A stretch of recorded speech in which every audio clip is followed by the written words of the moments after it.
KTNA, experts in apprenticeships, traineeships and work-based training.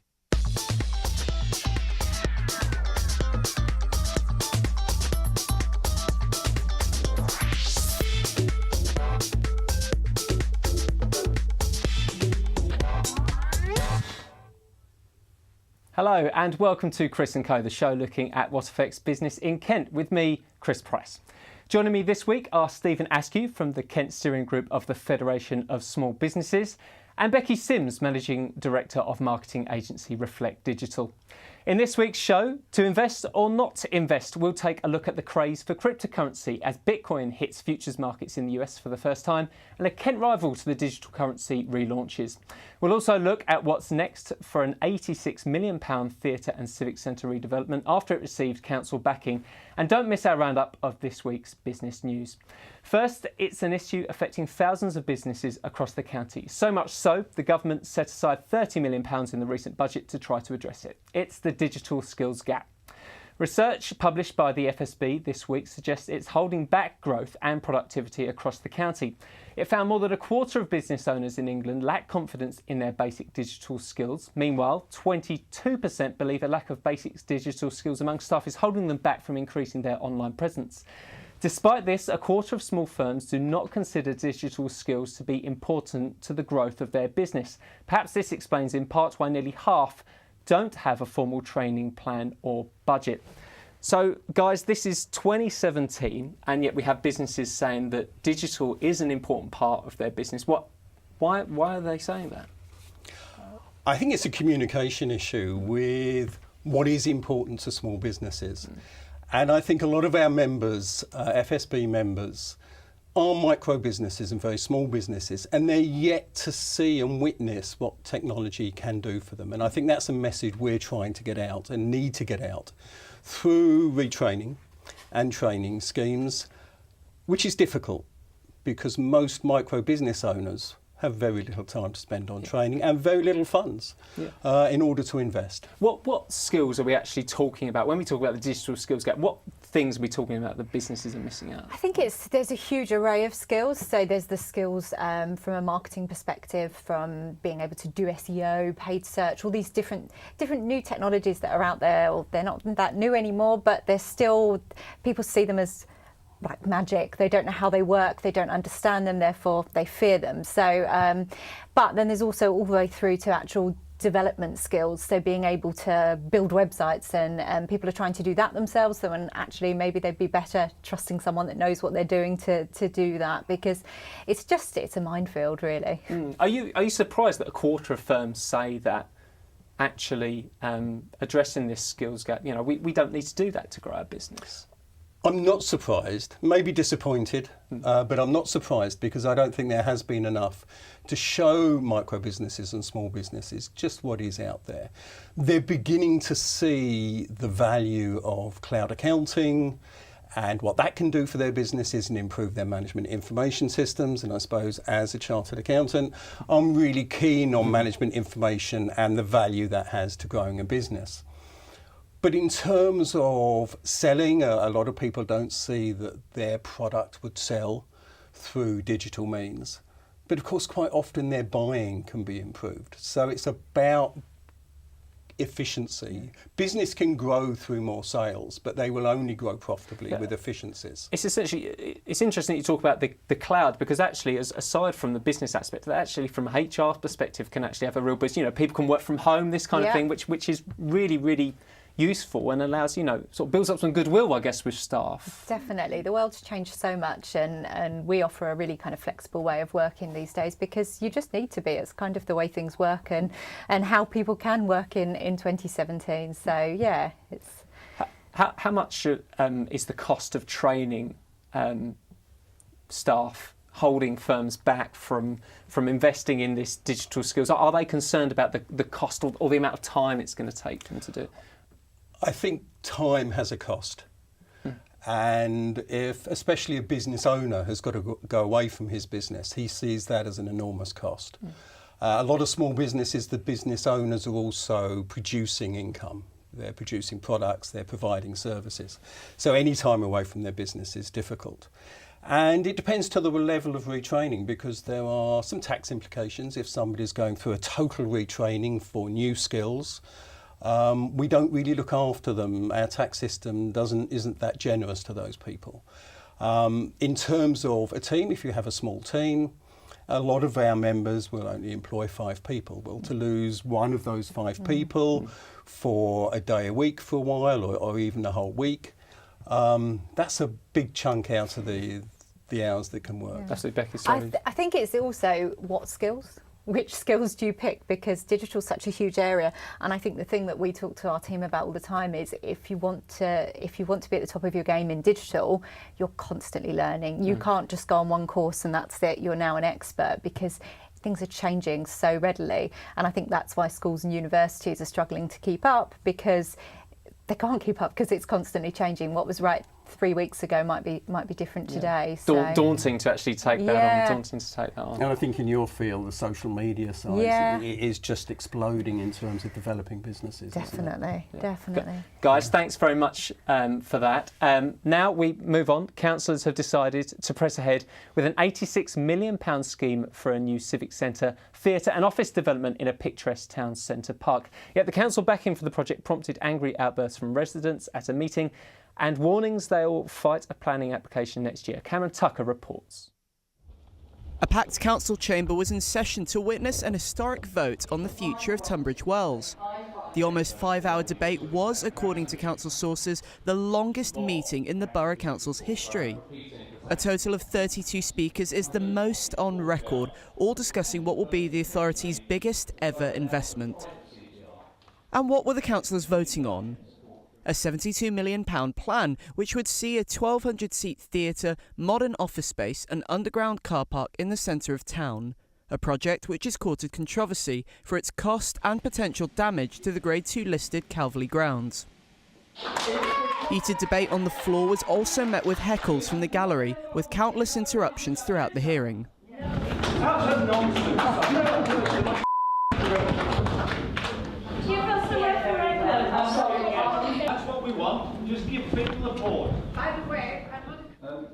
As midnight approached, the council voted overwhelmingly in support of the proposals. 34, 13 against, with 3 abstentions. We've been with this for over 3.5 years. We've spent an awful lot of money, we've spent an awful lot of time going through it. I've spent years and years and years going through the detail of this particular project. I've had a lot of help, and I've certainly had a lot of help recently from Councillor Tracy Moore, who's been taking over the comms. And I'm, as I said, absolutely delighted with tonight's result.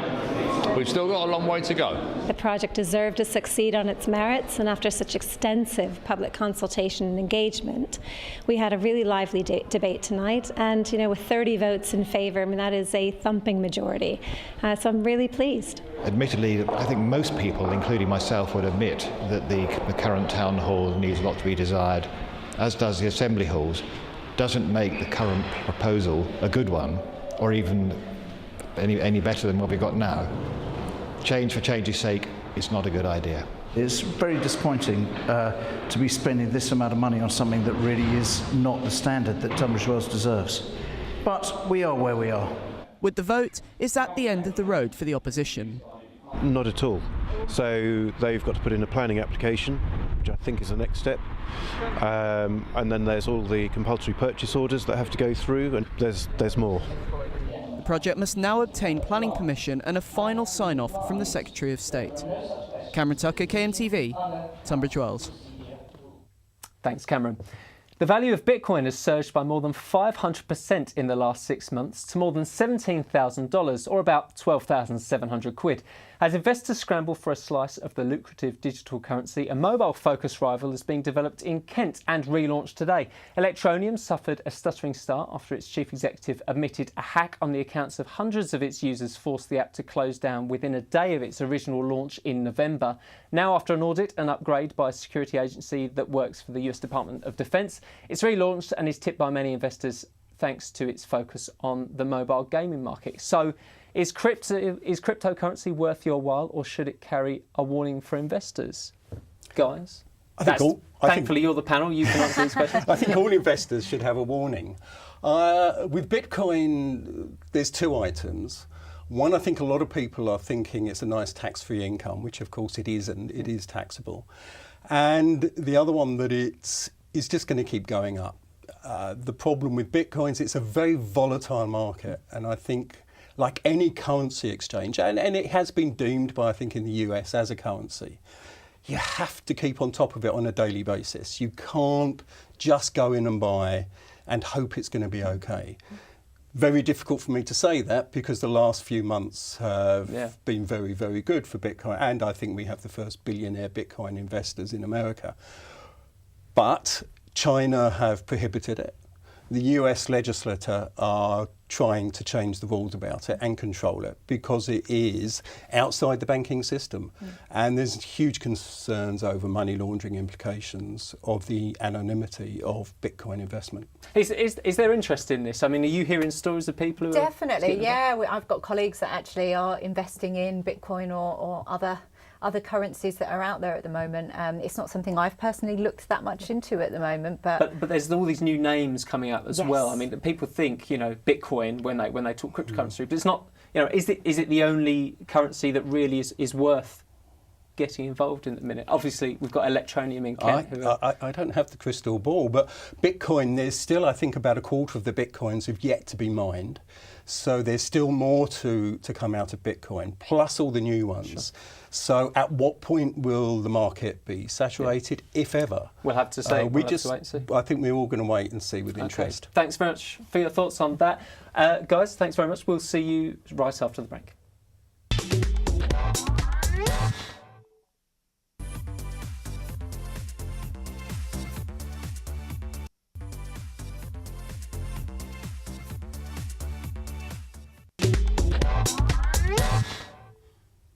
Welcome back to Chris & Co, the show looking at what affects business in Kent, where I'm joined by Stephen Askew from the FSB and Becky Sims of Reflect Digital.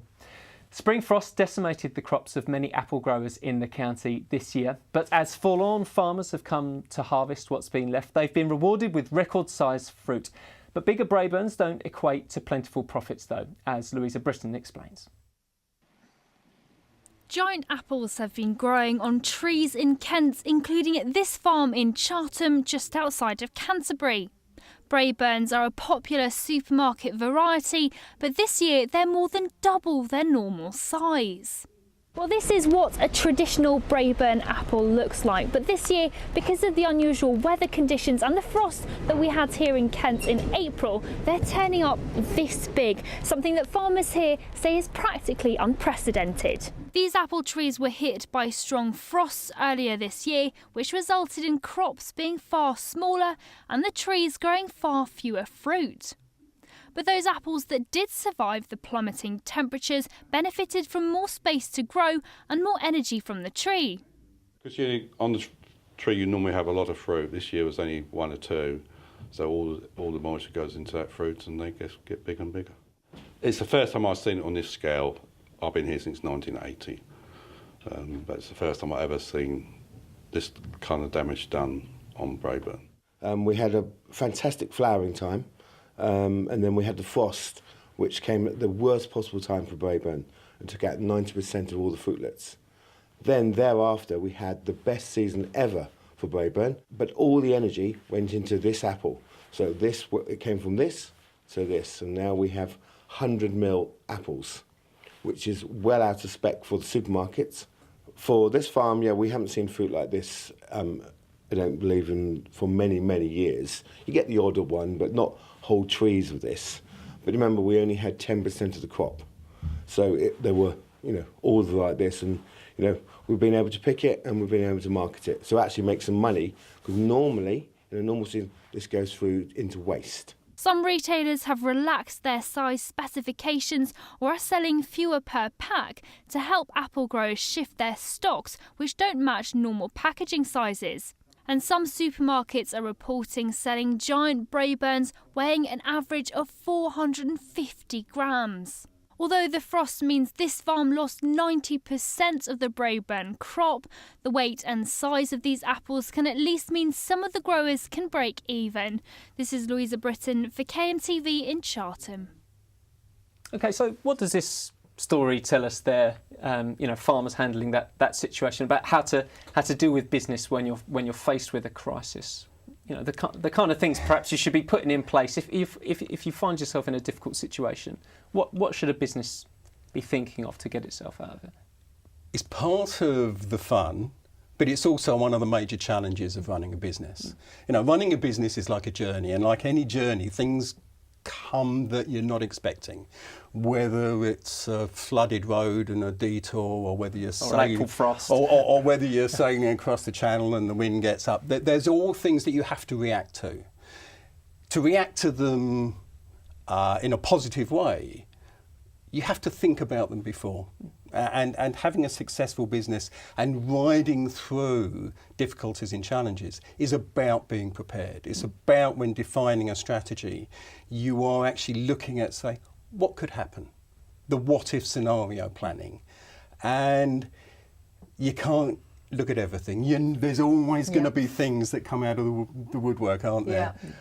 But as far as possible, you have to look at what can go wrong, what will we do about it. I thought it was interesting. I didn't know if this was perhaps a triumph of marketing, using the large apples and that kind of thing. But I mean, marketing is something that perhaps firms are perhaps too quick to cut if they are in a difficult situation. Yeah, I don't know. I think it's having that creativity to look at the situation you're in and look at how can you find your best way out of it using a creative marketing angle. And I think they've done the right thing here, and working with partnerships as well with the supermarkets to get them to understand the situation and to triumph from it, because they were in a situation that they couldn't change. So.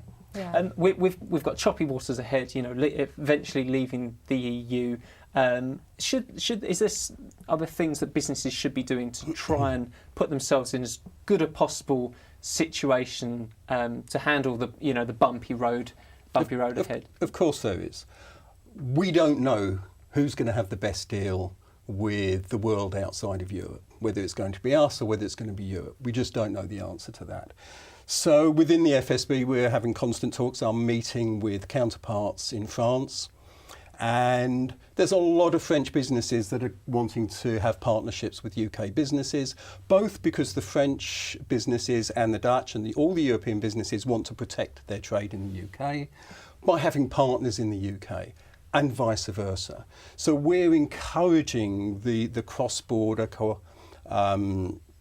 working together, having partnerships, setting up distributors in different countries.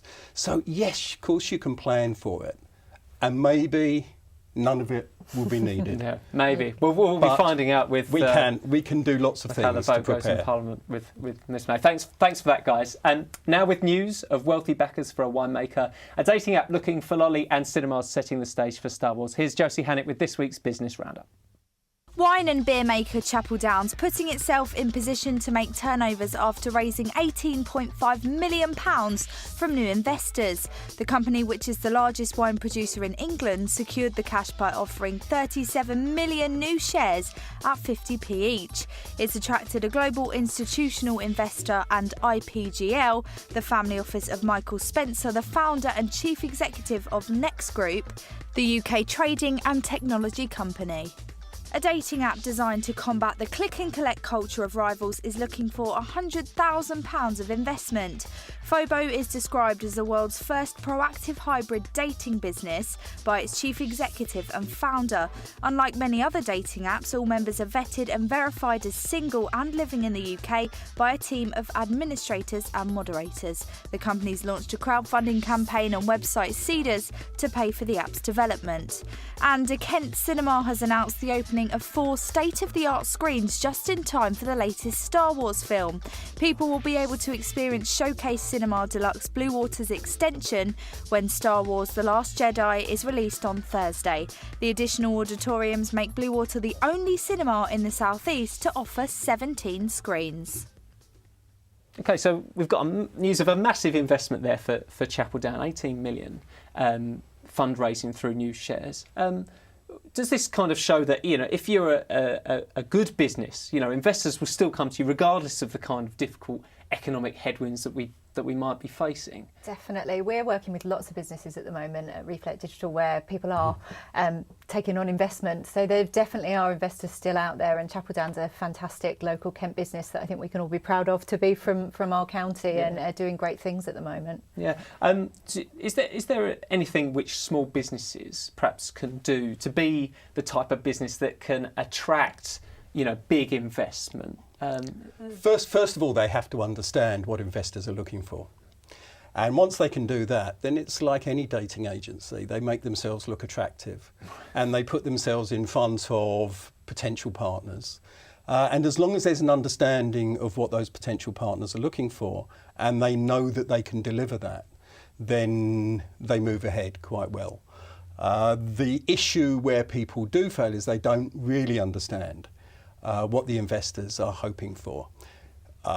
In the not-for-profit sector, then it's much easier because people buy an idea and they'll support an idea without necessarily expecting any great returns. But if you want big money, you want big investors, then they're there for a reason. Yeah. They are there to invest, understand what they want, and then you can present it. It was interesting you say be like a dating agency, because another one of the stories was about Phobo. So they're a dating app who are actually looking for £100,000 of investment through crowdfunding, and now that's something that's becoming very popular with small businesses. I know you've dealt with a few businesses that are going through crowdfunding. Yeah, and it seems to work really well. It's in a short space of time as well, and something that people can monitor. And I think it's interesting, Phobo seem to be cottoning on to that digital, but having that human element to digital, which I think is becoming more and more important now as well, because I think people start to have a bit of a fear of digital when there isn't a human interaction there. So it'd be really interesting to see what happens. Very quickly, why is crowdfunding such an appetising option for businesses? It's an appetising option because you can be part of setting the terms of the funding, and it's accessible. And people are looking to invest because we know interest rates have been low and people are looking for better returns. There's also negativity around our banking system in terms of small businesses borrowing money. There's some new people coming onto the market which are changing that. But I think people are looking where they can be in more control. Great. Thanks for your thoughts on that, guys. Before we go, we just have time to reveal our number of the week. Number is 15.5%. That's the rate that house prices have grown in Swale over the last year, the largest growth of anywhere in the UK. The average property in the borough would have set you back just over £254,000 in October, according to a report by the Office for National Statistics and the Land Registry. Its nearest rivals nationally were West Somerset and Oadby and Wigston in Leicestershire. The most expensive place to live in Kent, incidentally, is Sevenoaks, where the average home costs £428,000. Were you surprised to hear that Swale is the place where house prices are absolutely flying up at the moment? No, there's a lot of growth going on in the area. You've got to be careful what you say, haven't you? No, there is a lot of growth and there's a lot of new builds, and that attracts young people that want to get onto the market, and that's probably helped the boost. So. Thanks very much, guys. Thanks very much for coming in today. It's been great having you on. That's it for the latest edition of Chris & Co. Thanks for watching. Good night.